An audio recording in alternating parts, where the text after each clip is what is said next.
Mari kita berdoa. Bapa di surga, kami bersyukur dan memuji Engkau karena pada saat ini kami kembali mendapatkan kesempatan dan kebebasan untuk membaca, untuk mendengar, untuk mempelajari, untuk merenungkan sebagian firman Tuhan. Kami mohon supaya Engkau hadir dan membimbing, mengarahkan, memberkati seluruh penyampaian maupun penerimaan firman. Tolong hamba mulai menyampaikan, berikan dia kekuatan, jasmani, pikiran, suara, berikan pengurapan, berikan kata-kata, berikan apapun yang dia butuhkan supaya firman bisa disampaikan dengan baik, dengan benar, dan dengan sejelas-jelasnya. Lengkapi bungkus dengan kuasa dan pekerjaan Roh-Mu supaya jangan cuma itu keluar dan kembali dengan sia-sia, tapi tertanam, tumbuh, berbuah dalam kehidupan kami itu kemuliaan-Mu. Tolong kami semua mendengar, berikan hati yang terbuka, konsentrasi, terang, dan buat kami mengerti. Dan telah kami mengerti, berikan kami ketundukan, bukan hanya supaya kami percaya pada kebenarannya, tetapi kami mau dan bisa dan kekuatan dan pertolongan Roh-Mu betul-betul melaksanakan, menanggapi secara positif sesuai dengan kehendak Tuhan. Tuhan, kami sadar setan pasti bekerja. Kuatkan dan tolong semua kami menghadapi godaan dan pekerjaan dalam bentuk apapun. Dan juga listrik dan peralatan yang kami pakai, Engkau juga jaga supaya jangan ada gangguan apapun dalam sepanjang kebaktian ini. Terima kasih Bapa, dalam nama Yesus kami berdoa. Amin.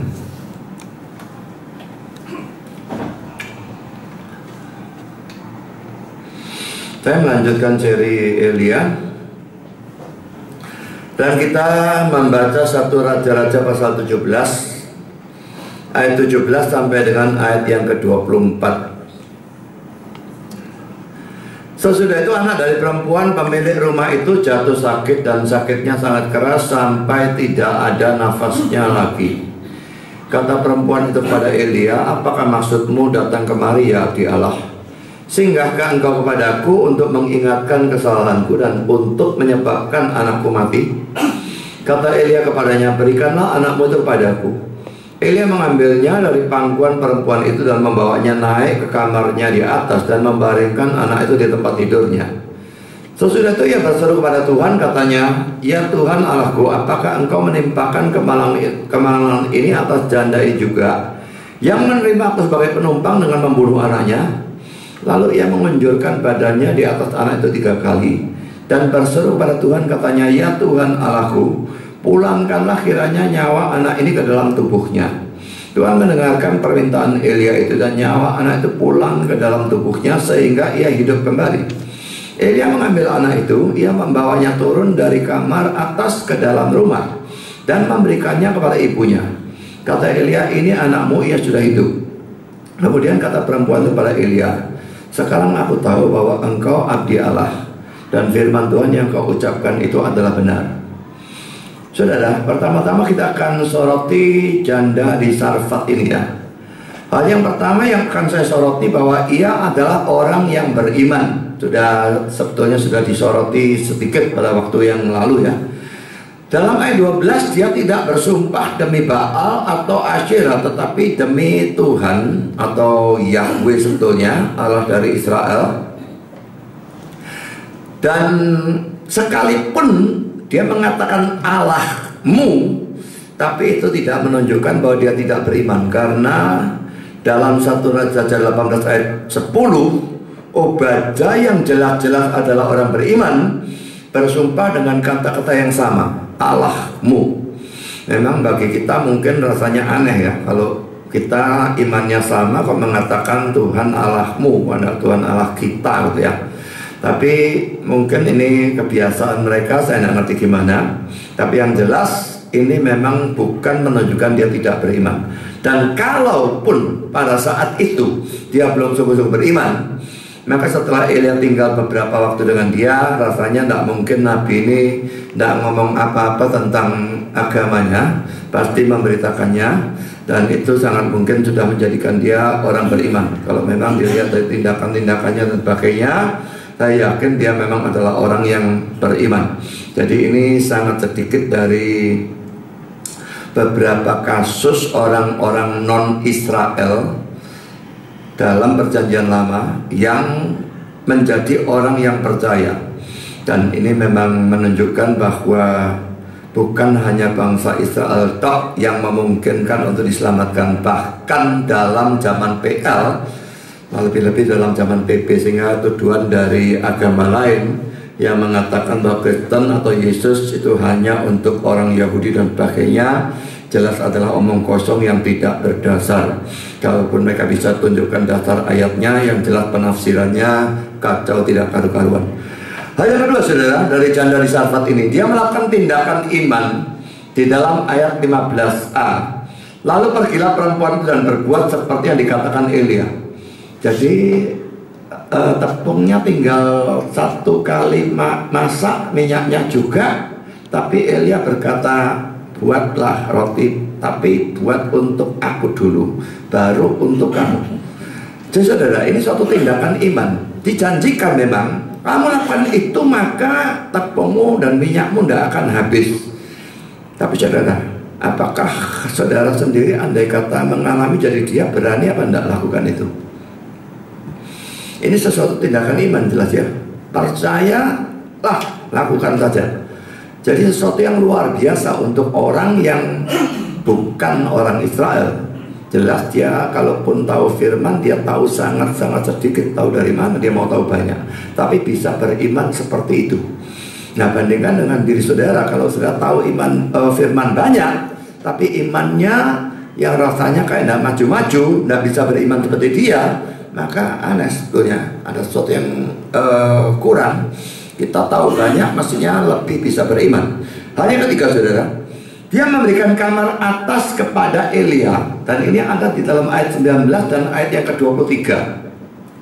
Kata Elia kepadanya, ini ayat 19 ya, berikanlah anakmu itu kepadaku. Elia mengambilnya dari pangkuan perempuan dan membawanya naik ke kamarnya di atas dan membaringkan anak itu di tempat tidurnya.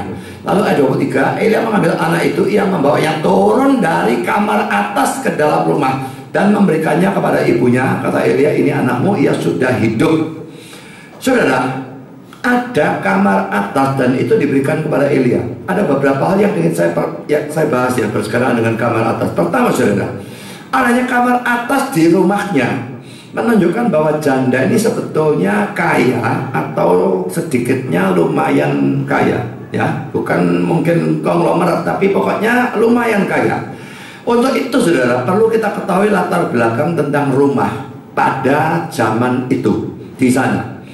Hal yang pertama, pada saat orang membangun rumah, itu tujuannya bukan untuk menghabiskan sebagian besar waktu mereka di dalamnya.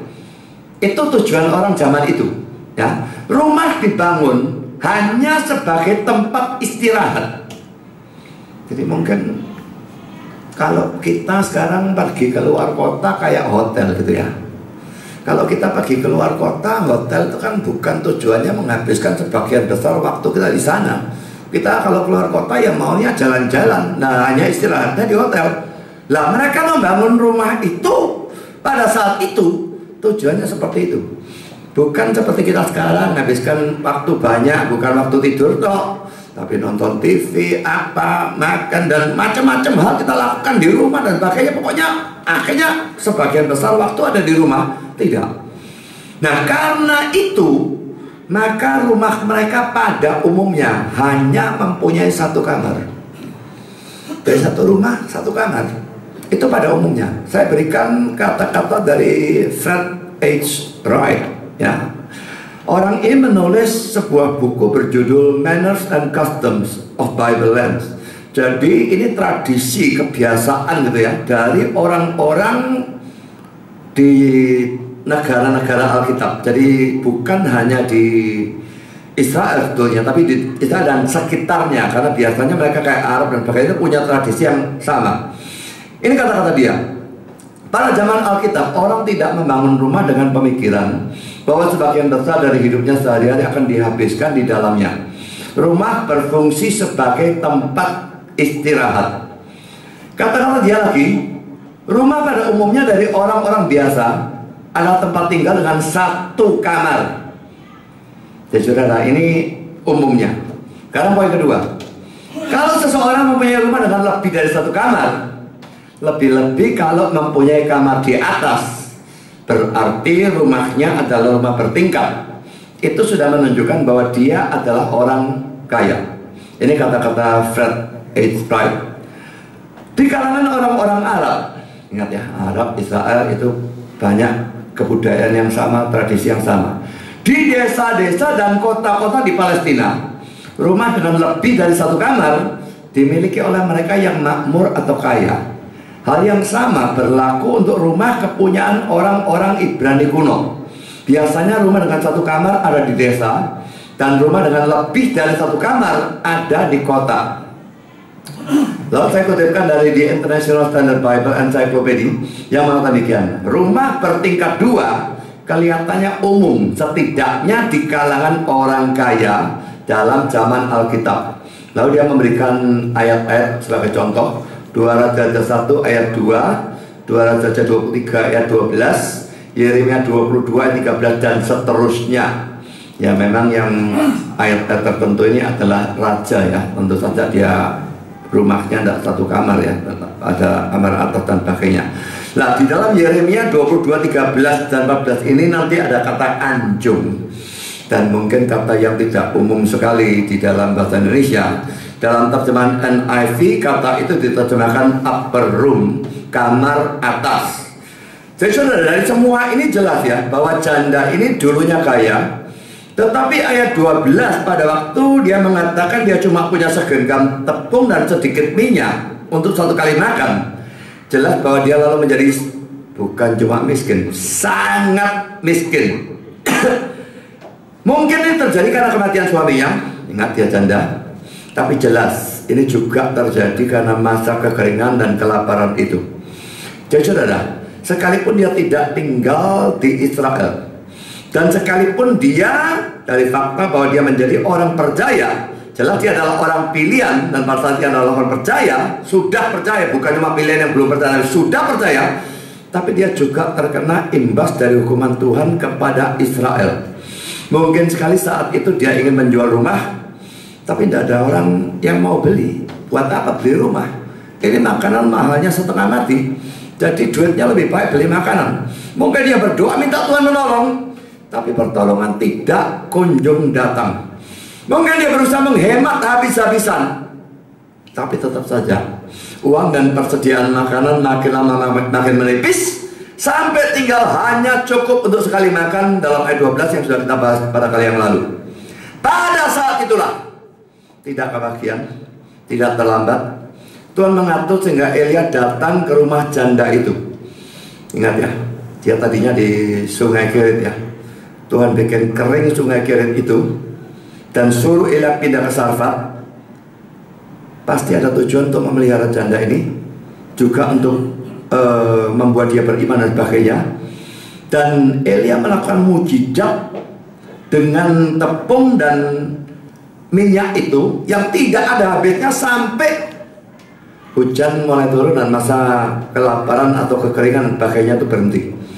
Dan itu mencukupi kebutuhan baik Elia maupun janda dan anaknya itu. Jadi saudara, sesuatu yang luar biasa. Tuhan itu memang sering seperti itu.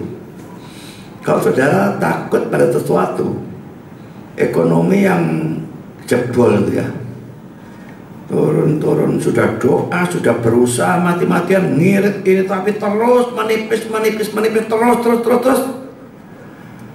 Saudara, asal saudara seorang anak Tuhan dan bukan ada dosa yang saudara pelihara, maka percayalah Tuhan akan menolong. Dia tidak kebagian, tapi dia juga tidak akan terlambat. Seperti dalam kasus ini, Elia dikirim persis pada waktunya, pada waktu makannya hanya tinggal satu kali. Memang diuji, tapi dia lulus ujian itu. Dan sepanjang masa kelaparan dan kekeringan, dia tetap punya makanan baik untuk dia, anaknya maupun untuk Elia. Sekarang saya bandingkan dengan Lukas pasal 4 ayat 25 sampai dengan 26. Ini kata-kata Yesus ya. Dan aku berkata kepadamu, dan kataku ini benar, Pada zaman Elia terdapat banyak perempuan janda di Israel ketika langit tertutup selama 3 tahun dan 6 bulan, dan ketika bahaya kelaparan yang hebat menimpa seluruh negeri. Tetapi Elia diutus bukan kepada salah seorang dari mereka, melainkan kepada seorang janda di Sarfat di tanah Sidon. Jadi saudara, jelas memang Tuhan mengutus untuk menolong, juga untuk melakukan pemeliharaan terhadap Elia. Macam-macam hal dia mau lakukan. Tapi yang jelas perempuan itu tidak terlambat untuk ditolong. Jadi saudara, kalau sudah mengalami hal semacam demikian dalam hal apapun, kritis, percayalah Tuhan itu tidak pernah terlambat menolong.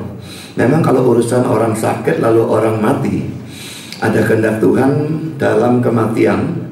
Sehingga kalau memang wah sakit, katanya Pak Budi nek nulung ndak telat kok, dari persis pada waktu hampir mati mesti hidup lagi waras gitu ya. Nah ini tentu tidak mesti semacam demikian, karena ada saat dimana orang memang harus mati. Kadang-kadang saatnya itu waktu masih muda dan sebagainya. Jadi sangat bisa itu menimpa keluarga atau siapapun yang saudara cintai, dan saudara berdoa bagaimanapun dia tetap mati karena memang adalah kehendak Tuhan. Tapi saudara, kalau urusan ndak punya makan sampai betul-betul mati kelaparan, itu anak Tuhan selama dia hidup mengutamakan Tuhan, itu dijanjikan tidak mungkin bisa terjadi. Jadi dalam hal ini tidak peduli cadangan uang untuk menipis dan sebagainya, tetap kita melakukan tugas kita, mengirit dan sebagainya, bekerja, macam-macam hal yang lain, berdoa. Tapi saudara, pada saat yang sama dia tidak akan membiarkan kita mati kelaparan. Karena poin kedua, poin B saudara, dia memberikan kamar atas itu kepada Elia, dan itu menunjukkan penghormatan kepada Elia. Fred H. Wright ini mengatakan demikian. Itu maksudnya kamar atas, menyediakan tempat yang sejuk dalam cuaca panas, tempat menyendiri, dan tamu terhormat diberikan penginapan di sana. Lalu saudara, Albert Barth memberikan komentar tentang kamar atas. Dia berkata demikian, sering merupakan kamar atau ruangan yang terbaik dalam rumah orang timur. Jadi saudara, janda ini menyediakan yang terbaik untuk Elia sebagai suatu penghormatan, karena Elia adalah nabi Tuhan. Saudara, ingat ya, berbuat baik kepada seseorang itu motivasinya lain-lain, saudara ya. So, berbuat baik kepada seorang nabi, kepada seorang hamba Tuhan, kepada seorang Kristen, kalau sekedar asal berbuat baik, ya nilainya ada, tetapi tidak terlalu besar nilai plusnya, nilai tambahnya ya. Tapi pada waktu saudara berbuat baik, menghormati seorang Kristen yang lain, seorang pelayan Tuhan, seorang hamba Tuhan, karena dia Kristen, karena dia pelayan Tuhan, karena dia hamba Tuhan, maka saudara, itu sama dengan melakukan penghormatan terhadap Tuhan sendiri. Jangan lakukan terhadap yang nabi palsu ya. Mereka tidak layak dapat seperti itu. Jadi kalau mau menghormati seorang hamba Tuhan, harus tahu dulu bahwa dia adalah hamba Tuhan yang sejati. Kalau tidak dilihat khotbahnya ternyata dia orang sesat, ada apa menghormati orang model semacam demikian? Orang sesat ini mestinya justru dikutuk kok. Tapi kalau memang itu betul-betul hamba Tuhan yang sejati, dari pelayanan, dari pemberitaan firman, dari kepercayaan dan sebagainya, semua menunjukkan dia memang hamba Tuhan sejati, maka saudara, hormat kepada dia karena dia hamba Tuhan, itu sesuatu yang sebetulnya ditujukan kepada Tuhan. Saudara, pada hakikatnya menghormati Tuhan. Saudara, apakah saudara menghormati hamba Tuhan dengan memberikan yang baik atau yang terbaik untuk dia karena dia hamba Tuhan? Kalau ini yang saudara lakukan, saudara dijanjikan oleh Yesus, saudara tidak akan kehilangan upah. Bahkan memberikan hanya secangkir air sejuk, yang pada saat itu di sana, di tempat yang panas seperti begitu, sesuatu yang sangat penting ya.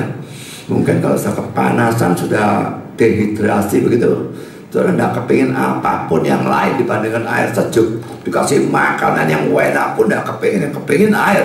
Dikasih intan atau berlian tidak kepingin, yang kepingin air. Jadi itu pemberian sesuatu yang penting sekali, tapi pokoknya memberi karena orang tua hamba Tuhan. Saudara-saudara tidak akan kehilangan upah saudara. Itu pasti akan terjadi. Bagaimana Tuhan memberi upah itu urusannya dia, tapi saudara pasti akan mendapatkannya. Sekarang kita masuk dalam poin yang kedua.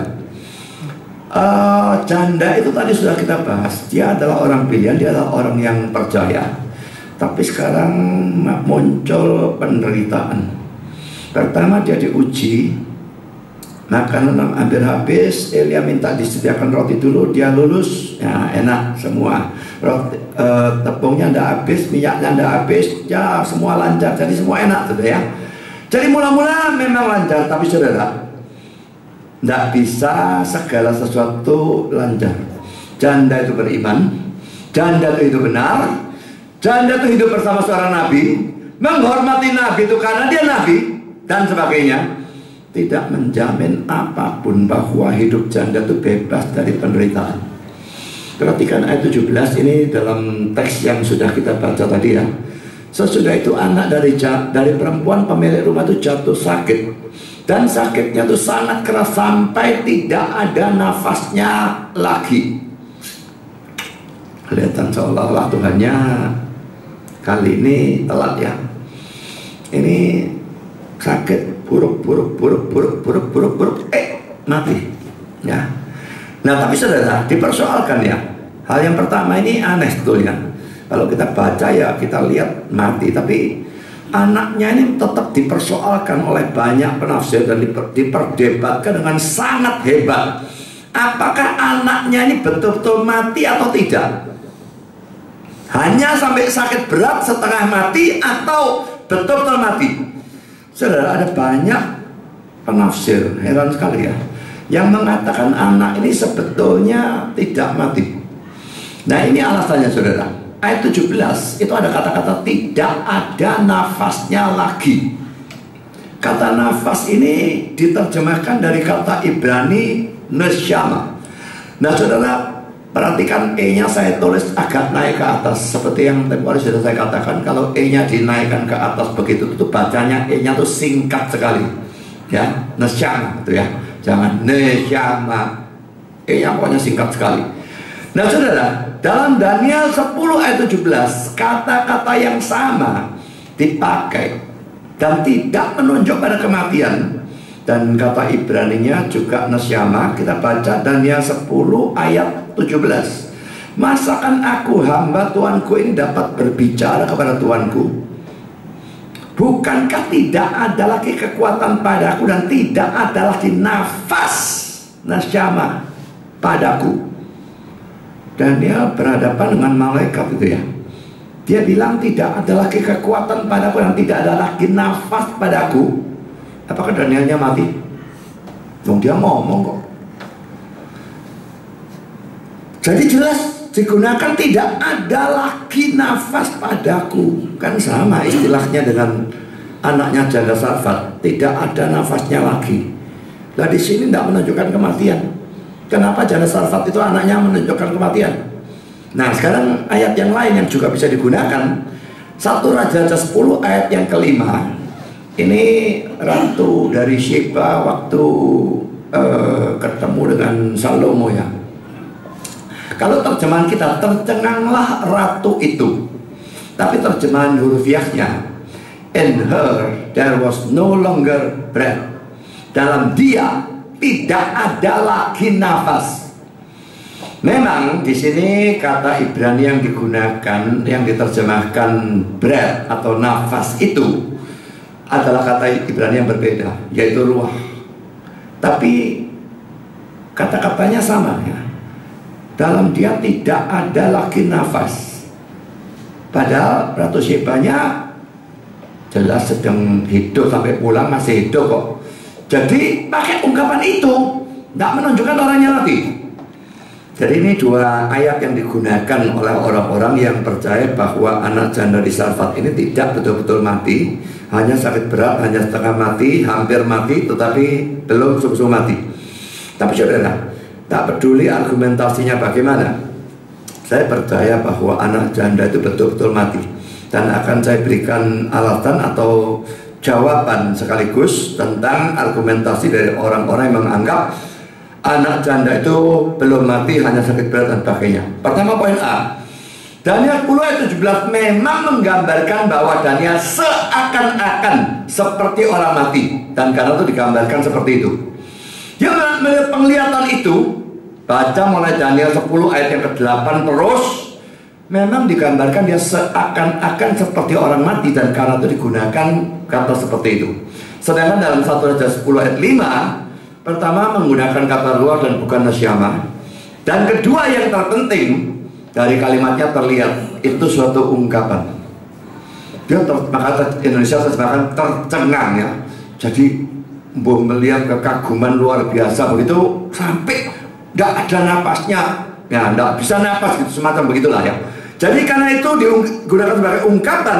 Lah kalau salah digunakan ungkapan tidak berarti di sini mesti juga ungkapan kan.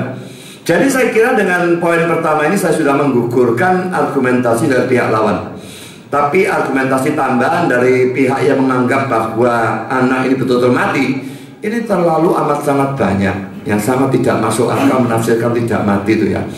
Mari kita lihat sekarang poin B ayat 17. Tidak ada nafasnya lagi. Dalam ayat Amsal 20 ayat 27 kata Ibrani yang sama, yaitu nasyama, diterjemahkan roh. Amsal 20 ayat 27, roh manusia adalah pelita Tuhan yang menyelidiki seluruh tubuh, seluruh lubuk hatinya.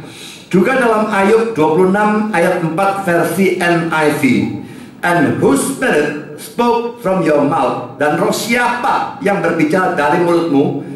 Jadi saudara, ayat 17 ini bisa diterjemahkan tidak ada rohnya lagi. Dan kalau dikatakan tidak ada rohnya lagi, ya mestinya dia harus diartikan sudah mati. Dan perlu ditambahkan kata nasyama ini juga digunakan di dalam Kejadian 2 ayat yang ke-7 dan diterjemahkan nafas. Saya bacakan Kejadian 2 ayat 7. Ketika itulah Tuhan Allah membentuk manusia itu dari debu tanah dan menghembuskan nafas hidup. Nah, kata nafas itu dari kata Ibrani nasyama. Sebelum itu diberikan, loh, manusianya masih belum hidup, saudara. Tidak ada itu ya, dia tidak hidup ya. Demikianlah manusia itu menjadi makhluk yang hidup. Jadi menjadi makhluk hidup itu karena nasyama itu gitu ya. Jadi kalau itu tidak ada, ya mestinya yang mati kan. Sekarang argumentasi ketiga poin C ayat 18. Kata perempuan itu pada Elia, apakah maksudmu datang kemari ya abdi Allah, singgahkah engkau kepadaku untuk mengingatkan kesalahanku dan untuk menyebabkan anakku mati? Nah, kalau memang belum mati, ada apa dia ngomong seperti ini? Mengatakan tidak mati itu nabrak banyak-banyaknya bagian-bagian dalam konteks yang sama, saudara. Yang sama sekali tidak masuk akal. Kayaknya hanya nyoroti satu ayat, tafsirkan menggunakan ayat dari luar, tapi dari konteks itu sendiri sama sekali tidak mendukung, saudara. Poin D ayat 20, sesudah itu ia berseru kepada Tuhan, ya Tuhan Allahku, apakah engkau menimpakan kemalangan ini atas janda ini juga yang menerima aku sebagai penumpang dengan membunuh anaknya? Ini kata-kata Elia atau doa Elia kepada Tuhan. Dan katakan Tuhan membunuh anaknya. Apakah engkau lakukan ini, menimpakan kemalangan ini, padahal dia terima aku, dan kau timpakan kemalangan dengan membunuh anaknya? Loh, kalau memang sakit ya dia tidak akan mengatakan membunuh, saudara. Lalu poin E ayat 21 dan 22. Lalu ia menunjukkan badannya di atas anak itu 3 kali dan berdoa pada Tuhan, ya Tuhan Allahku, pulangkanlah kiranya nyawa anak ini ke dalam tubuhnya. Tuhan mendengarkan permintaan Elia itu dan nyawa anak itu pulang ke dalam tubuhnya sehingga ia hidup kembali. Saudara, kata nyawa digunakan 2 kali ya dalam doa Elia, pulangkanlah kiranya nyawa anak ini dalam tubuhnya. Lalu dalam ayat 22 jawaban Tuhan, dan nyawa anak itu pulang ke dalam tubuhnya. Saudara, Elia berdoa supaya nyawa anak itu dipulangkan, dan nyawa menggunakan kata bahasa Ibrani nefes ya. Dalam NIV dipulangkan itu pakai kata return atau kembali. Dan ayat 22 Tuhan mendengar doa Elia, nyawa anak itu atau nefes itu memang pulang kembali gitu ya. Dan ayat 21 dan 22 kata nyawa atau nefes ini sekalipun memang bisa diartikan nafas, tetapi pada umumnya nefes itu diartikan jiwa. Dan kalau jiwa dan roh kita tidak membedakan karena kita dikotomis ya. Jadi mestinya ya orangnya mati. Memang beberapa waktu yang lalu saya membaca tulisan dari Insinyur Herlianto MTH yang menentang kremasi terhadap orang Kristen yang mati. Saya banyak baca tulisan dia, sebetulnya lumayan ya, biarpun enggak ya reform jelas enggak, tetapi lumayan, khususnya kalau dia membahas tentang ajaran-ajaran tidak karu-karuan gitu ya. Tapi tulisan dia yang ringkas hanya beberapa halaman ya, tentang larangan kremasi terhadap orang Kristen yang mati itu, saya kira adalah tulisan dia yang terburuk dari semua tulisan dia yang pernah saya baca, saudara. Dia memberikan alasan salah satunya, saudara, mengapa kremasi itu dilarang. Dia bilang pada saat mati, selama beberapa waktu, jiwa atau roh orang itu masih bersama tubuhnya. Sehingga kalau dibakar, dia nggak tahu bisa terjadi apa, tetapi dia bilang ada apa kita ngambil risiko. Mungkin jiwa atau roh itu akan mengalami akibat yang serius. Saudara, saya berpendapat tulisan ini sama sekali tidak berdasar. Sebaliknya bahkan bertentangan dengan Alkitab, khususnya dengan ayat 21 dan ayat 22 ini. Juga dengan Lukas 8:55 di mana Yesus membangkitkan orang mati dan dikatakan maka kembalilah roh anak itu. Ayat-ayat ini jelas menunjukkan bahwa pada saat seseorang mati, jiwa atau rohnya langsung meninggalkan tubuhnya.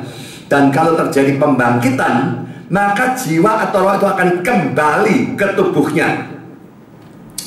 Di samping, saudara ya, seandainya jiwa atau roh itu masih ada di situ, dekat ya, mbuh lah pokoknya, tidak langsung meninggalkan tuh, mungkin tidak di dalam tapi dekat gitu ya, lalu dibakar. Lah kok bisa menderita tuh gimana? Memangnya jiwa atau roh itu bisa dirugikan oleh api jasmani? Konyol luar biasa. Kalau apalagi ini bicara orang Kristen. Loh, orang Kristen kalau memang bisa mendapatkan kerugian setelah mati, ini lucu, saudara. Gara-gara tindakan orang yang masih hidup bakal, lalu dia bisa dapat kerugian. Bukan tindakannya dia. Ya kalau dia pesan aku dibakar gitu. Banyak orang yang mati tanpa pesan apa-apa, tidak tahu apa-apa, keluarganya bakar saja, tidak repot-repot. Dan kalau dia dapat kerugian-kerugian bagaimana? Upahnya di surga turun atau hilang, atau dia masuk neraka, atau bagaimana? Atau dia kesakitan? Saudara, kalau kita dalam hidup ini mengalami sakit, rasa sakit, maka itu bisa ajaran Tuhan, bisa ujian Tuhan, bisa macam-macam, ada manfaatnya untuk kita di kemudian hari. Tapi kalau sudah mati mengalami sakit, ini Kristen loh ya. Kalau kafir masuk neraka lain hukum, itu hukuman. Tapi kalau Kristen sudah mati mengalami sakit, manfaatnya apa? Tidak masuk akal sama sekali.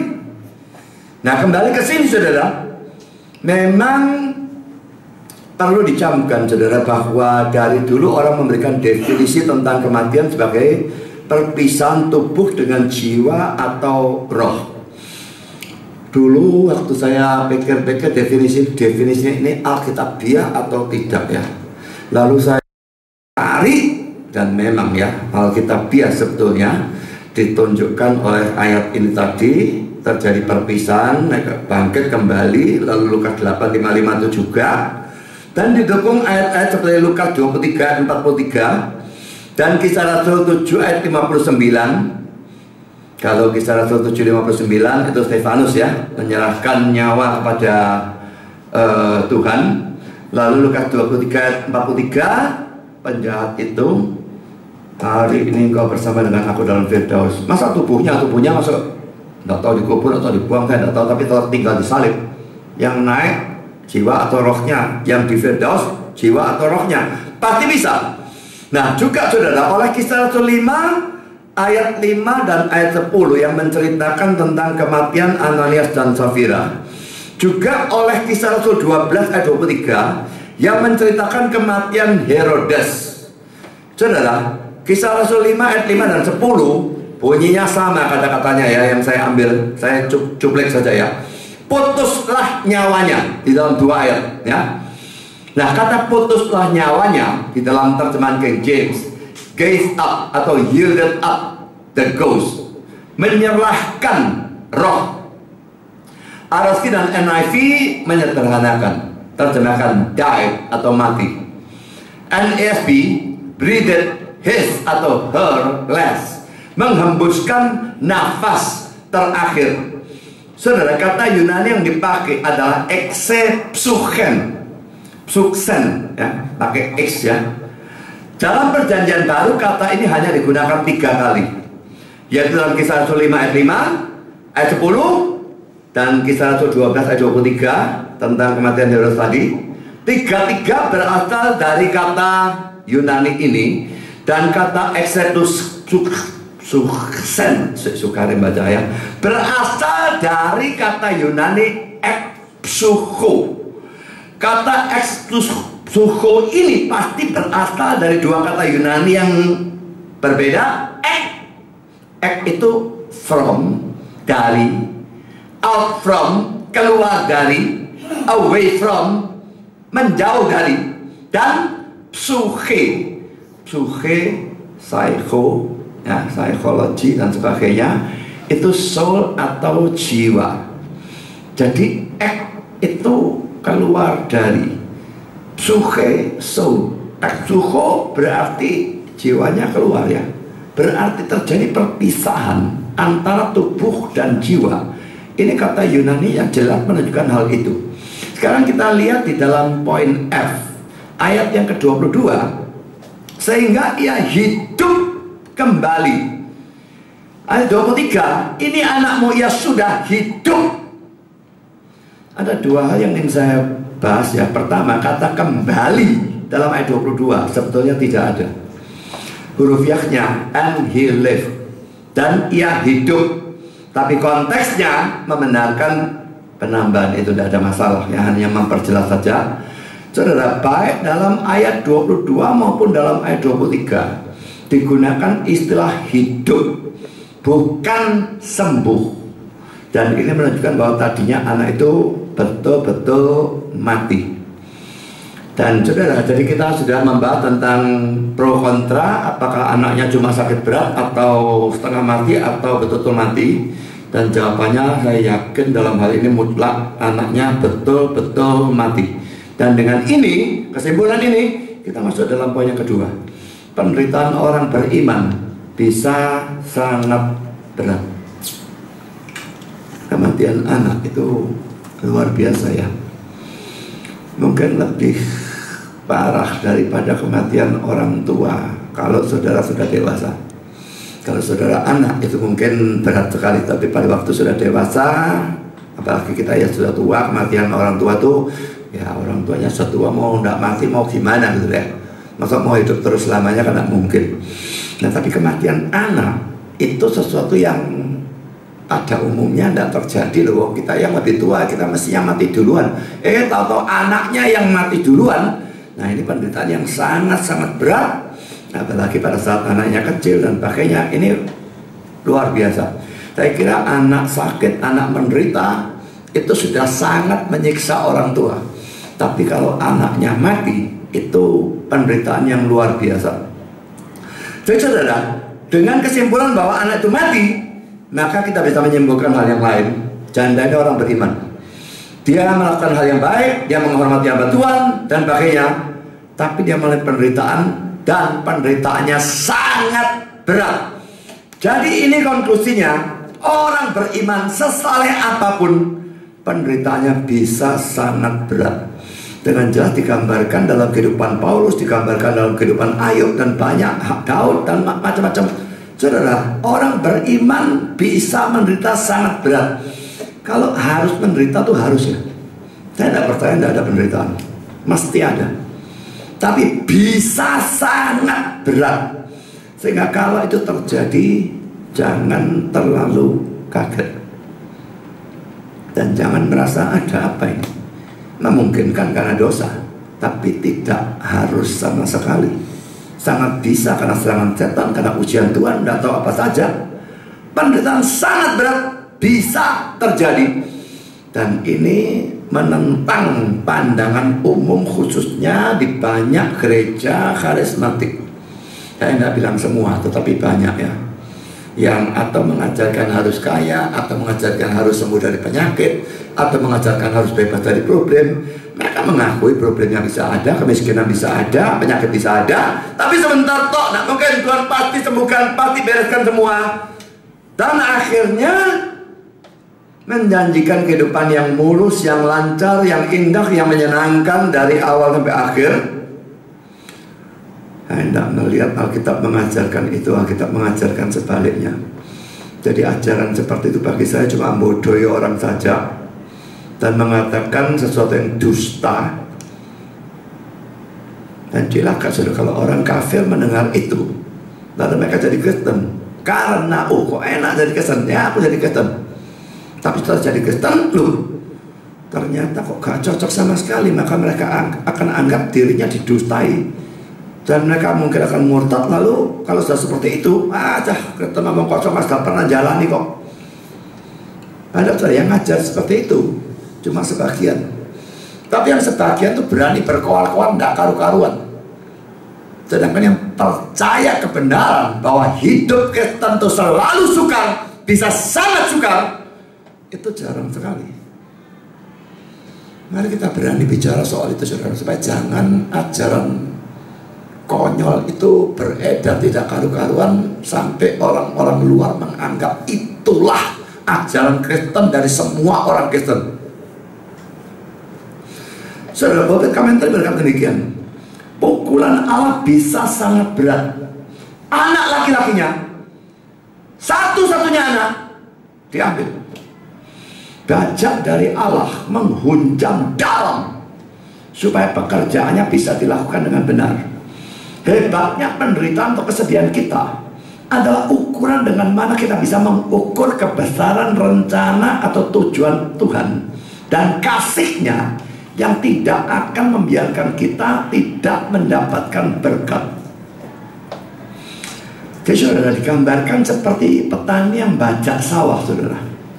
Bajak itu tajam, bukan di cuma tanahnya gini geser begini ya, garap gitu ya, gak bajak sawah saudara, gak tunggu apa-apa itu, mesti tajam, tarik bu sama kebun bu sama sapi, wah. Nah, bayangkan kalau jadi tanahnya tuh sakit sekali gitu ya. Tapi tujuannya apa? Bisa ditanami, tumbuh berbuah, menghasilkan sesuatu. Nah saudara, apakah saudara kepingin hidup saudara menghasilkan sesuatu yang positif untuk Tuhan? Ya atau tidak? Kalau memang ya, maka harus rela mengalami sakit atau penderitaan ini yang hebat sekali, sekalipun harus rela mengalami. Jadi kalau mengalami penderitaan yang hebat, di satu sisi introspeksi, mungkin itu karena dosa, mungkin. Kalau memang bukan, introspeksi tidak ada yang salah, ya sudah, diamkan saja dan hadapi dan tetaplah setia. Karena itu mungkin atau serangan setan atau ujian Tuhan, harus kita hadapi dengan setia, makin berjuang untuk Tuhan. Dan buahnya lambat atau cepat itu akan terlihat. Sekarang kita masuk dalam poin yang ketiga saudara. Sikap janda dan Elia pada saat mengalami penderitaan. Pertama saudara, janda itu datang kepada Elia di dalam ayat 18. Saya bacakan. Kata perempuan itu kepada Elia, apakah maksudmu datang kemari ya Abdi Allah? Sehinggakah engkau kepadaku untuk mengingatkan kesalahanku dan untuk menyebabkan anakku mati? Beberapa hal saya bahas ya. Pertama poin A, datangnya dia kepada Elia untuk menceritakan kematian anaknya. Itu memang sebetulnya sesuatu yang benar. Ingat, ini masih zaman perjanjian lama ya. Kalau dia sudah dididik oleh Elia dan sebagainya, dan cukup mengerti tentang ajaran Yudaisme pada zaman itu, maka saudara, orang awam tidak boleh langsung datang kepada Tuhan. Tidak bisa tanpa pengantara. Memang mestinya imam, saudara ya. Tapi di sini mana ada imam, ini bukan di Israel, saudara ya. Nah, dalam zaman perjanjian baru Yesus menjadi pengantara kita dan Allah. Dan karena itu orang Kristen tidak perlu datang kepada hamba Tuhan, tapi boleh langsung datang kepada Allah melalui Kristus atau doa di dalam nama Yesus dan sebagainya. Ya, jadi saudara, dia datang kepada Elia, ini sesuatu yang benar. Kalau kita saat ini mesti dikontekstualisasikan. Jangan, oh janda ini datang kepada hamba Tuhan dan itu benar. Jadi zaman sekarang juga ada masalah datang kepada hamba Tuhan. Saya tidak bilang tidak boleh datang kepada hamba Tuhan. Boleh saja, tapi ingat, saudara punya hak untuk langsung datang sendiri kepada Tuhan. Dan dua-dua boleh dilakukan bersamaan. Datang kepada hamba Tuhan dan minta hamba Tuhan untuk memberikan dukungan, doa dan sebagainya, memberikan nasihat, itu ditambahkan. Tapi ingat, saudara sendiri boleh dan berhak, kalau saudara memang anak Tuhan, datang pada Allah hanya melalui Kristus sebagai pengantara. Kita harus menyebarkan hal ini. Lagi-lagi saudara, ada banyak gereja yang senang, hamba Tuhannya itu senang kalau jemaatnya itu tergantung kepada pendetanya. Menurut saya, secara rohani, ini tindakan bodoh dari pendetanya ataupun ya siapapun hamba Tuhannya ini. Ya. Kalau jemaat tergantung dia, lah ngerepoti sih. Sedang kerja, sedang belajar, si A datang minta didoakan. Sedang mau belajar lagi, si B datang minta didoakan. Sedang belajar lagi, si C datang minta nasihat dan sebagainya. Itu tidak perlu. Lebih-lebih kalau cuma datang dong, datang pasang melo Pak Budi, doa lo di sana. Lah ada apa aku doa di sana? Aku doa di sini ya bisa. Jemaat kalau dibuat ngerti supaya tidak ngerepoti yang tidak perlu-perlu. Saudara, bukan hamba Tuhan itu tidak mau repot demi jemaat, tetapi dia punya tugas lain yang kalau direpoti seperti ini, tugas lain yang sebetulnya ada tugas utama, belajar firman, menyampaikan firman, dipakai ini menjadi berantakan. Tapi saudara, hamba Tuhan yang memang bukan hamba Tuhan tidak peduli dengan pemberitaan firman, tidak peduli dia belajar atau tidak belajar. Yang penting jemaat itu tergantung aku. Oh, dia tergantung aku, enak. Doanya juga mungkin dapat angpau. Dan kalau dia tergantung aku, fanatik sama aku, dia tidak bakal minggat gereja lain. Aman di gereja aku terus. Saudara, ini adalah hamba Tuhan yang sebetulnya hamba setan, hamba uang, tidak tahu hamba apa lagi, yang pasti bukan hamba Tuhan. Dan mereka bukan kepingin mendidik jemaatnya untuk mengerti lalu jadi benar dan sebagainya, tapi pokoknya tergantung itu menguntungkan dia, maka dia lakukan itu. Saudara, karena itu kita perlu ngerti dan kita perlu sebarkan hal ini juga, supaya jangan ada orang Kristen yang tergantung kepada hamba Tuhannya. Ini adalah sesuatu yang sangat salah. Seperti saya kira saya pernah sharingkan ya, saya pernah khotbah di suatu gereja Bethel. Dan setelah selesai khotbah, ada dua ibu-ibu, waktu itu saya masih muda tuh, mungkin 40 mungkin, ada barangkali, tidak tahu lah, pokoknya masih muda. Ibu-ibu itu jual kaul lebih tua, dan dia bilang minta didoakan. Ya sudahlah, mau minta didoakan masa mau ditolak. Setelah salam-salaman selesai, ya saya duduk berhadapan dengan dua ibu itu, dua-dua duduk, langsung dua-dua merem, tunduk kepala itu merem. Tisik minta didoakan apa? Susah pokoknya doakan. Loh, didoakan apa saja nggak ngomong loh saudara. Tak gerak tenang kayak gitu tuh. Lantas setelah tahu apa yang minta didoakan itu pun bahannya ya, saya tetap nggak mau langsung doa. Nanti melek dulu, melek. Merem, tak mau saya, dia merem. Tak suruh melek. Kenapa kau minta aku doakan? Kamu doa sendiri bisa tak? Terus doa? Enggak. Tanya dulu, jawab. Saya tidak mau doakan saudara. Ya. Kalau dia tidak mau jawab, tak doa, cuma biar bohong. Kamu bisa doa sendiri apa enggak? Kamu percaya Kristus apa enggak? Kalau kamu percaya Kristus, dia pengantaranya, aku bukan pengantara. Kamu bisa doa sendiri. Dia saudara, yang jelas saya memberikan pendidikan kepada dia, tidak tergantung doa datang pada hamba Tuhan dan sebagainya. Dia bisa doa sendiri. Saya tidak peduli pendeta setempat senang apa tidak senang dengan tindakan saya nggak ngurus. Kalau tidak senang ya bu manggil saya. Kalau saya datang ya saya benarkan sesuai dengan apa yang saya anggap benar. Dia mau ajar apa yang menguntungkan itu urusan dia, saya tidak tahu. Setelah pokoknya saya ajar, baru saya mendoakan. Saya tidak mau langsung mendoakan pada saat diminta orang mendoakan. Dan saya kira saudara yang sering mendoakan orang juga mesti berpikir seperti itu. Orang Kristen bisa doa sendiri. Dia minta tolong orang lain, nambahi lagi, doa lagi, ya tidak masalah. Tapi kalau dia tergantung orang lain siapapun itu, seakan-akan hanya orang itu yang bisa berdoa dan dia tidak, nah ini tidak bisa. Kalau kamu tidak bisa berdoa, kenapa? Kamu belum percaya Kristus, nah Injil dia. Kalau kamu sudah percaya Kristus, kamu bisa doa sendiri. Tentunya kamu perlu bantuan orang lain. Ya, jadi ini sesuatu yang harus diingatkan ya. Ini Elia memang janda datang pada Elia, ya benar datang pada hamba Tuhan. Tapi ini zaman PL saudara. Jadi harus dikontekstualisasikan. Kita tidak seperti itu.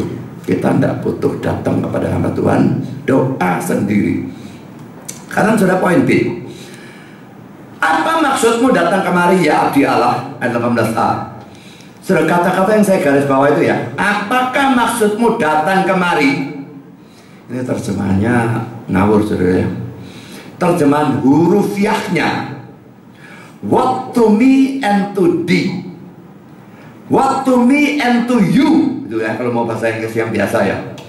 Apa bagiku dan bagimu? Saudara ini mau ngomong apa ini? Ini jelas suatu ungkapan. Nah kalau ungkapan selalu diterjemahkan kata per kata jadi gak karu-karuan saudara ya.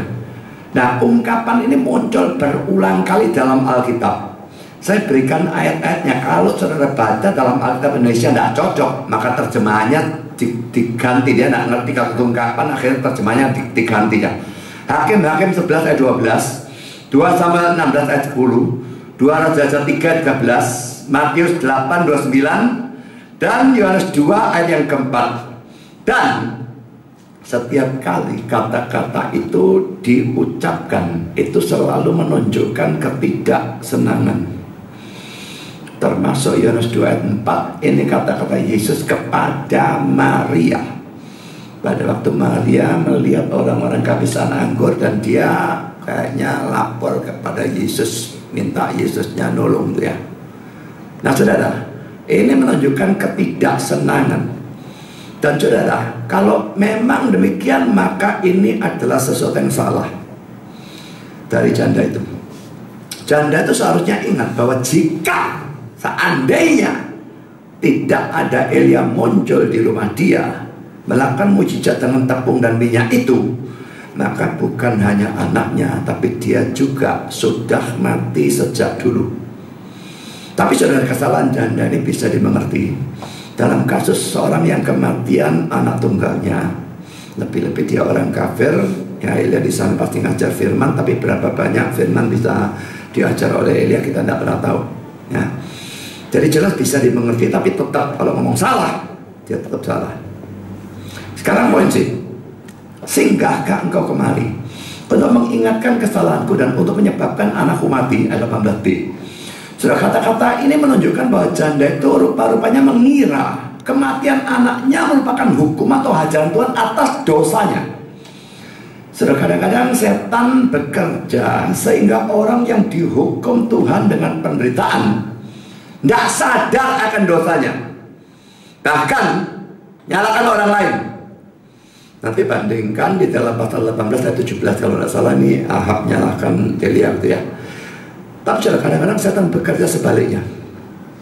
Dia mendustai orang yang menderita, padahal bukan karena hukuman Tuhan, tapi dikatakan kamu dihukum Tuhan, kamu dihukum Tuhan, sehingga orang itu menganggap dia dihukum Tuhan, dan dia justru tambah sudah menderita.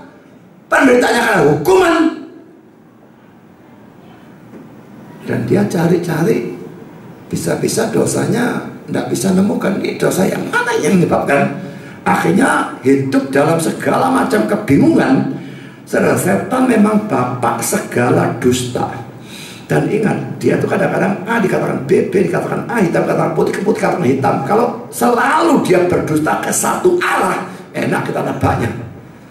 Tapi dia berdusta kadang-kadang ke kiri, ke kanan, ke muka, ke belakang, ke atas, ke bawah, di bolak-balik, karu-karuan, membuat kita tidak bisa menduga dia mendusta ini ke arah mana gitu ya. Apakah memang kita tidak berdosa, dikatakan berdosa, atau sebaliknya, yang mana yang benar? Nah saudara, memang ada banyak penafsir yang menganggap bahwa janda itu mengalami hal ini karena dosanya. Tapi saya menganggap penafsiran itu tidak berdasar. Penderitaan janda itu berbeda dengan kekeringan dan kelaparan selama 3,5 tahun yang dialami oleh Ahab dan Israel. Hal itu memang karena dosa. Tapi kalau janda ini, tidak, bukan karena dosanya.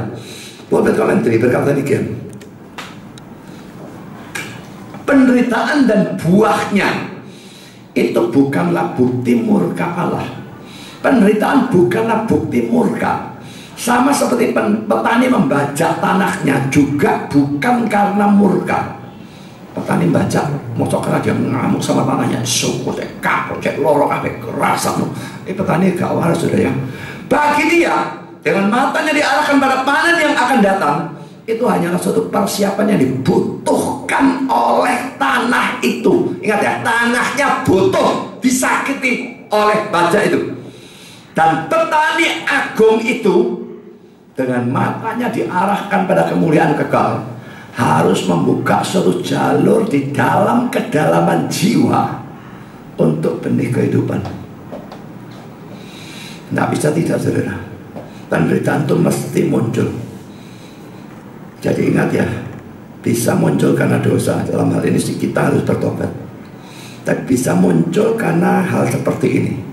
Bisa karena serangan setan, bisa bukan. Bisa serangan setan digunakan oleh Tuhan untuk membaca, bisa juga. Tapi yang jelas, kalau penderitaan seperti ini nanti akan menghasilkan buah. Itu tujuan Tuhannya. Kyle Enderich, seperti kebutaan dalam kasus orang yang dilahirkan buta yang disebutkan dalam yang 9, kematian dari anak janda itu bukanlah diberikan sebagai hukuman atas dosa tertentu, tetapi dimaksudkan sebagai alat untuk perwujudan pekerjaan Allah dalam diri janda itu. Yang 9 ayat yang ketiga. Saudara, disamakan dengan orang buta dalam yang 9 ya. Boleh lihat orang yang buta dari lahir. Tuhan, karena apa orang ini buta? Karena dosanya. Waktu ngomong karena dosanya, dimikir loh, dia lahir sudah buta, masa dosa apa? Lalu ditambahkan, atau karena dosa orang tuanya. Yesus bilang bukan dosa dia, bukan dosa orang tuanya, tapi supaya kemuliaan Tuhan terjadi melalui kebutaannya dia. Jadi saudara, sesuatu yang jelas bahwa biarpun penderitaan bisa muncul sebagai hukuman atau ajaran Tuhan atas dosa, tidak selalu. Dan ini lagi-lagi harus kita sebarkan, karena banyaknya orang yang sedikit-sedikit menghakimi, seperti yang sudah pernah saya ceritakan, terus menghakimi, pokoknya sakit, pokoknya menderita, kehilangan ini, kehilangan itu, dan sebagainya, mesti dosa, dan suruh mengaku dosa, suruh bertobat, dan sebagainya. Hati-hati, dan kita perlu vokal di dalam hal-hal itu ya. Memang kebanyakan diajarkan oleh gereja-gereja yang karismatik, sekalipun tidak semua, tetapi sangat banyak yang mengajarkan semacam demikian. Karena sudah kita masuk dalam poin yang kedua. Elia membawa persoalan itu pada Tuhan dalam doa di dalam ayat 19 sampai dengan ayat 21. Kata Elia kepadanya, berikanlah anakmu itu padaku. Elia mengambilnya dari pangkuan perempuan itu dan membawanya naik ke kamarnya di atas dan membaringkan anak itu di tempat tidurnya. Sesudah itu ia berseru pada Tuhan, katanya, ya Tuhan Allahku, apakah engkau menimpakan kemalangan di atas janda ini juga yang menerimaku sebagai penumpang dengan membunuh anaknya? Lalu ia menunjukkan badannya di atas anak itu 3 kali dan berseru pada Tuhan, katanya, ya Tuhan Allahku, pulangkanlah kiranya nyawa anak ini ke dalam tubuhnya. Saudara, ini teks yang aneh ya. Pertama poin A, ayat 20. Kata-kata Elia pada Tuhan ini ya, bukan berarti Elia menyesali Tuhan, kayak nyalahkan atau gimana, tidak. Tapi hanya merupakan ungkapan kesedihan Elia yang dia ungkapkan kepada Tuhan. Jadi dia tidak salah dalam hal ini menurut saya. Yang kedua poin B, dalam ayat 21, Elia mengunjurkan badannya di atas anak itu 3 kali. Nah ini yang aneh saudara, apa maunya ini saudara? Pertama saudara, tindakan Elia ini ditiru oleh Elisa di dalam 2 Raja 4 ayat 34 pada waktu mau membangkitkan anak perempuan Sunan. Dan juga ditiru oleh Paulus di dalam Kisah Rasul 12:10 pada waktu dia mau membangkitkan Eutychus. Kita baca ayatnya ya, 2 Raja 4 ayat 34. Lalu ia membaringkan dirinya di atas anak itu dengan mulutnya di atas mulut anak itu dan matanya di atas mata anak itu serta telapak tangannya di atas telapak tangan anak itu. Dan karena ia meniup di atas anak itu, maka menjadi panaslah badan anak itu. Apa menjadi panas gini terus badan hidup lagi. Cobaan be ayam jajalan bisa hidup lagi. Nah. Kisah Rasul 20 ayat 10. Tetapi Paulus turun di bawah ini, itu khusus yang tutur jendela ngantuk tipu. Makanya kalau kebaktian dengan ngantuknya, memang di sini tidak bisa tipu, tapi ya tetap tipu dari kursi ya bisa ya. Tapi Paulus turun di bawah, ia merebahkan diri ke atas orang muda itu, mendekapnya dan berkata, jangan ribut sebab ia masih hidup. Dia bicara pada orang-orang yang lain tentu saja. Ya. Nah saudara, poin kedua, apa maksudnya atau apa gunanya tindakan ini? Pertama poin A, ada penafsir-penafsir yang menganggap bahwa dia melakukan hal ini untuk menghangatkan tubuh anak itu. Bukan supaya dengan ini bisa menghidupkan anak itu kembali, tapi karena ia percaya bahwa Allah akan memberi kekuatan supranatural pada apa yang dia lakukan. Jadi mungkin pokoknya melakukan usaha maksimal gitulah ya. Nah memang usaha maksimalnya tidak mungkin bisa, tetapi Tuhan memberkati gitu ya. Itu penafsir-penafsir tertentu. Poin B, kalau diingat bahwa hal yang serupa dengan ini sering terjadi dalam kitab suci. Jadi pada waktu seseorang mau melakukan mujizat, mau melakukan kesembuhan, dia melakukan yang ada hubungannya dengan kesembuhan itu gitu ya.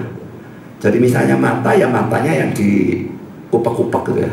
Telinga ya telinga yang diupak. Padahal tindakan ngupak-ngupaknya itu sebetulnya nggak ada manfaatnya kalau secara medis omong kosong gitu loh. Nah saya berikan contoh ya. Dalam Yohanes pasal 9 ayat 6, untuk menyembuhkan orang buta, Yesus memberi tanah bercampur ludahnya ke mata orang buta itu dan menyuruh membasuh dirinya di kolam Siloam. Nah kenapa ngubek matanya? Dia tidak butuh megang matanya, apalagi ludah ngubek dengan ludah, sebetulnya tidak perlu belas. Dia bilang sembuh ya sembuh, gak butuh apa-apa. Kenapa matanya pakai diupek-upek? Lebih-lebih diupek-upek ludah dengan tanah. Mestinya yang melek jadi buta ini mestinya. Tapi pokoknya diupek-upek matanya untuk menyembuhkan matanya. Dalam Kisah Rasul 37 untuk menyembuhkan orang lumpuh, Petrus memegang tangan orang lumpuh itu dan membantunya berdiri. Nah, coba kok bantuan orang lumpuh, angkatan tangannya, saya angkatan badannya, angkatan kabelnya, berdiri, ngeleprok lagi. Tapi kenapa ini kok lalu sembuh? Dalam Markus 7 ayat 32-33 untuk menyembuhkan orang yang tuli dan gagal, Yesus memasukkan jarinya ke telinga orang itu dan meraba lidah orang itu. Tuli dan gagap, dari kuping sama lidah ya. Jadi jarinya dimasukkan ke kuping orang itu. Memang kalau budak dimasukkan, kok masukkan jari masuk orang linggis, gak bakal, gak budak ya budak. Dimasukin linggis orang tambah budak saudara. Dan kalau dia gagap, kita coba deh fitness saja ya. Karena ada buta tuli bisu. Yang buta tak kasih ludah dengan tanah di matanya, yang tuli tak ogok-ogok kupingnya, lidahnya saya takut saudara, dicokot nanti repot. Nah saudara, ini tindakan-tindakan ini sama sekali tidak bisa menyembuhkan, tapi kok dilakukan. Contoh yang terakhir dalam 2 Raja 5, untuk menyembuhkan Naaman dari penyakit kustanya, Elisa menyuruh Naaman mandi 7 kali di sungai Yordan. Kayaknya kayak dibersihkan badannya. Apakah mandi seperti itu? Mandi pakai rinso ya gak bakal waras kustanya lah. Mau masuk mesin cuci ya gak waras. Tapi kok disuruh? Jadi saudara, semua ini tindakan-tindakan berhubungan kayaknya dengan kesembuhannya, tapi sebenarnya tidak bisa mendatangkan kesembuhan. Tanpa pekerjaan Tuhan atau kuasa Tuhan sama sekali tidak ada artinya. Tuhan bisa menyembuhkan tanpa itu, tapi anaknya tindakan-tindakan itu dilakukan. Tidak selalu, tapi sering. Poin C. Mungkin di sini kita harus mengakui bahwa kita tidak mengerti mengapa tindakan itu dilakukan. The New Bible Commentary mengatakan demikian. Kita salah kalau kita menganggap bahwa perlakuan Elia terhadap anak ini adalah suatu cara untuk menyadarkan atau menghidupkan anak itu. Pada saat yang sama kita mengaku bahwa teknik yang sama disebutkan dalam 2 kasus yang lain, 2 Raja 4 ayat 34 dan seterusnya, Kisah 12:10 tadi kita bacanya ya. Arti yang tepat tidak kita mengerti. Nggak tahu. Nah. Poin D, yang jelas kita tidak berhak meniru untuk melakukan hal seperti ini. Karena kalau kita memang tidak pernah diperintahkan untuk meniru hal ini. Kalau ada orang meniru seperti gini, orang mati harus ditindih, atau dia memang punya kelainan seksual. Ada kelainan seksual di mana orang senang hubungan seks dengan mayat. Itu ya, kelainan seksual itu selalu sakit jiwa, saudara, nggak bisa diomong, saudara ya. Atau kalau dia bukan kelainan seksual seperti itu, menurut saya itu lebih menunjukkan kelancangan atau kelatahan daripada ketaatan. Latah kan ngerti, saudara ya. Saya ngerti orang latah itu aneh, saudara. Saya tahunya cuma ada di Indonesia, saudara. Hati-hati semua orang latah, saudara ya. Bacok, mari gitu baru sadar pula ada. Jadi kok bisa seperti itu saya tidak ngerti, tapi ada orang latah ya. Banting, buanting sama dia. Bilang, mari kita baru mikir lo dapat apa banting. Tapi latah ya seperti itu. Pokoknya niru-niru otomatis begitu ya. Lancang latah lebih cocok kalau orang niru, ada orang mati ditindih, niru Elia, Elisa dan sebagainya, daripada mengatakan itu sebagai suatu tindakan iman, ketaatan dan sebagainya. Itu nonsens. Nah, sekarang poin C, saudara. Elia berdoa supaya anak itu dihidupkan kembali. Ayat 21. Pertama, saudara, bukan hanya tindakan Elia dalam ayat 21a yang tidak boleh ditiru, yang numpuk tadi itu ya, tapi juga doa Elia yang minta Tuhan membangkitkan anak yang sudah mati itu, menurut saya tidak boleh tiru, kecuali ada perintah atau pimpinan yang jelas dari Tuhan untuk melakukan hal itu. Dan menurut saya ini kemungkinannya 1 dari 1 miliar.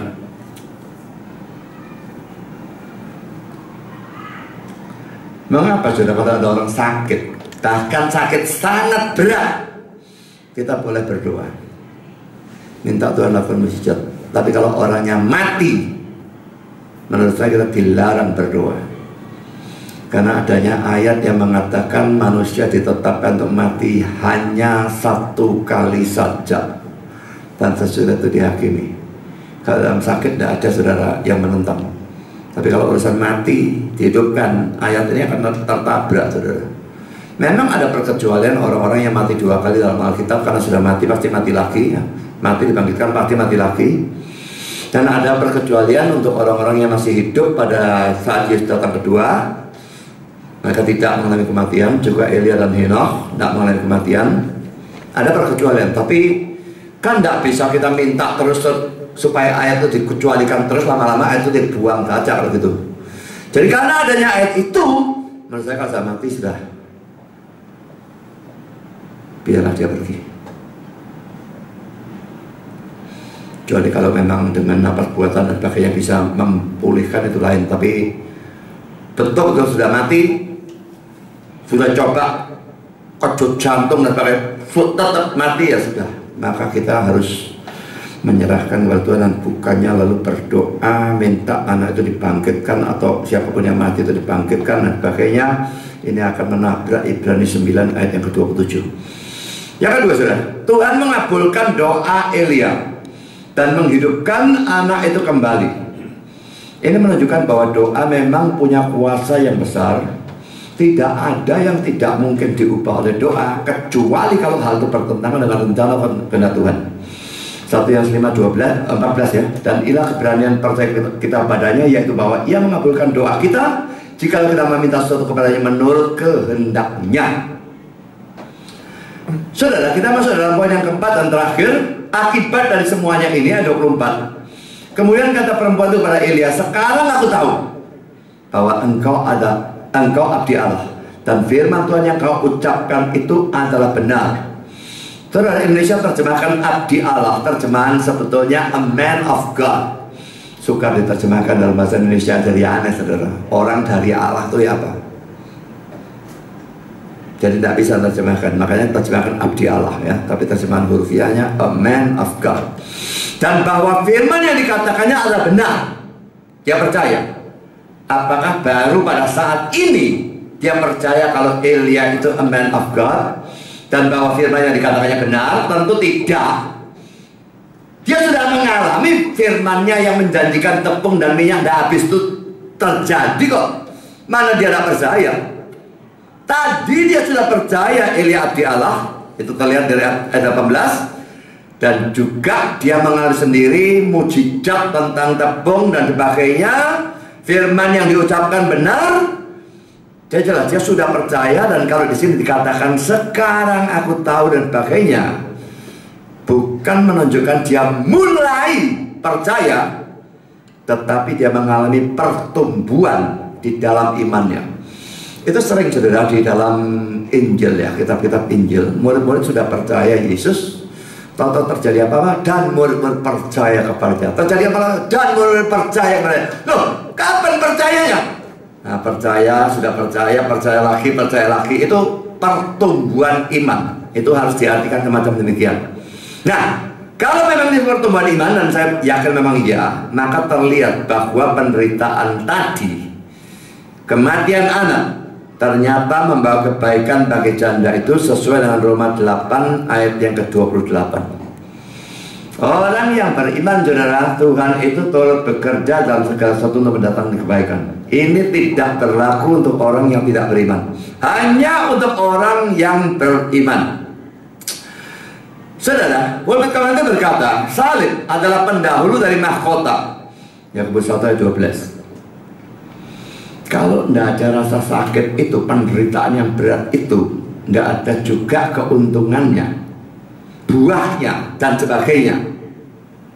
Tapi saudara mungkin berkata, lah iya, janda itu kan anaknya mati terus dihidupkan kembali.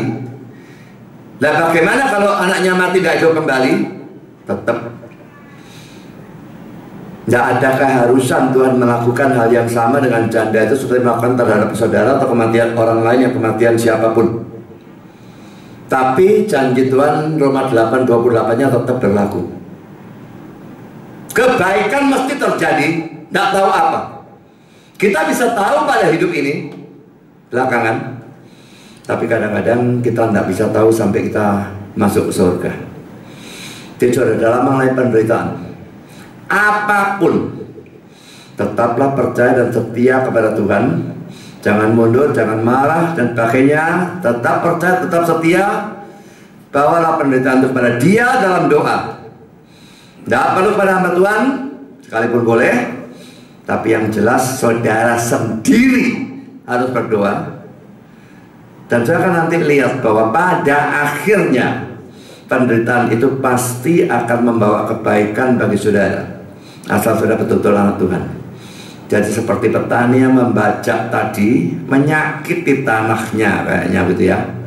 Tapi tujuannya ditanami menghasilkan hasil yang baik dan akan menguntungkan. Saudara, penderitaan tidak mungkin diberikan untuk merugikan kita kalau kita anak Tuhan. Dia selalu memberikan untuk keuntungan kita. Tapi juga hal yang harus diperhatikan, kita harus menghadapi penderitaan itu dengan benar. Tuhan memberkati saudara. Amin.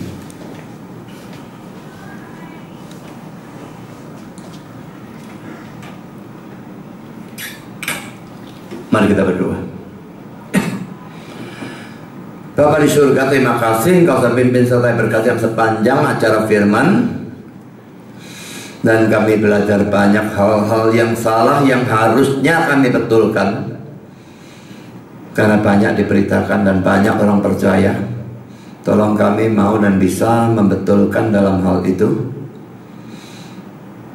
Dan terutama dari seluruh khotbah, kami melihat bahwa orang beriman sungguh-sungguh pun yang melakukan kebaikan bahkan menghormati hamba Tuhan bisa mengalami penderitaan yang hebat.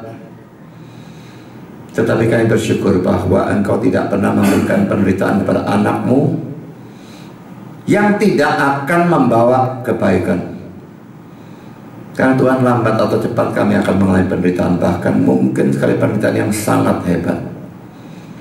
Pada saat seperti itu tolong ingatkan firman ini, supaya kami tetap setia dan percaya sekalipun mata kami tidak bisa melihat kebaikan apa yang akan muncul. Biar kami tetap percaya dan setia sedemikian rupa sehingga kebaikannya muncul, tak peduli kelihatan atau tak terlihat oleh mata kami saat ini dan baru terlihat di surga nanti. Kami bersyukur dan muji Engkau karena Engkau selalu bekerja untuk kebaikan kami. Dalam nama Yesus kami berdoa. Amin.